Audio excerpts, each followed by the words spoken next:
Hello. So the basics of God, part 3, that I've been thinking about. This morning with the kids, we were reading about Abraham and Sarah, and God promises them children, grandchildren, great-grandchildren, and so forth, who would outnumber the stars in the night sky. And at that promise, Sarah and Abraham laughed. They laughed and laughed because very simply they were so old and childless that they thought it was absolutely ridiculous and absurd that that promise could come true. And yet it came true. Sarah gave birth to Isaac in her dotage, and the line of Jesus came from them. If you want, you can read the full account in Genesis 17. You see, God is a promise keeper. He makes and keeps promises. This is who he is. And at this unnerving time, it's great to remind ourselves of some of his great promises. He never leaves us or forsakes us.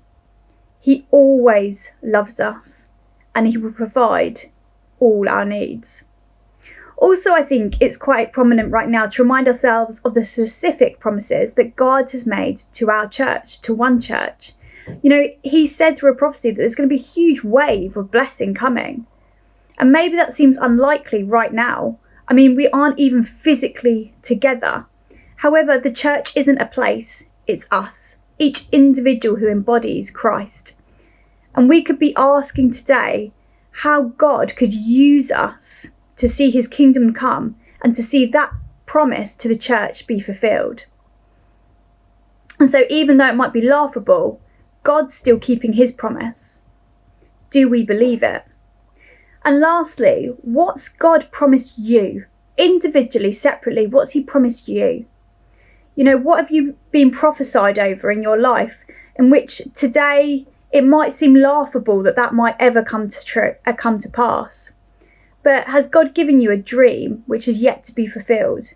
Maybe you could use this time to pray into it, what that means. I mean, should we now? Is this the time to be birthing something, or at least planning something? Has God given you a clear word before?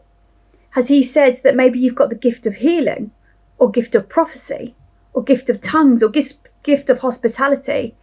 And how can we utilise those gifts today? Maybe through prayer we can do something about using those gifts. Even though the circumstances might seem unlikely, like Abraham and Sarah, they were in their 90s. Maybe in the fact that we're not even together yet, God still is going to keep that promise to you because he is a promise keeper. So whatever he's promised you, even if it's just a personal truth, like he'll always take care of you and your family, remind yourselves of those promises he has made because he is, right now, he's keeping them. Do we believe that he is? Thanks.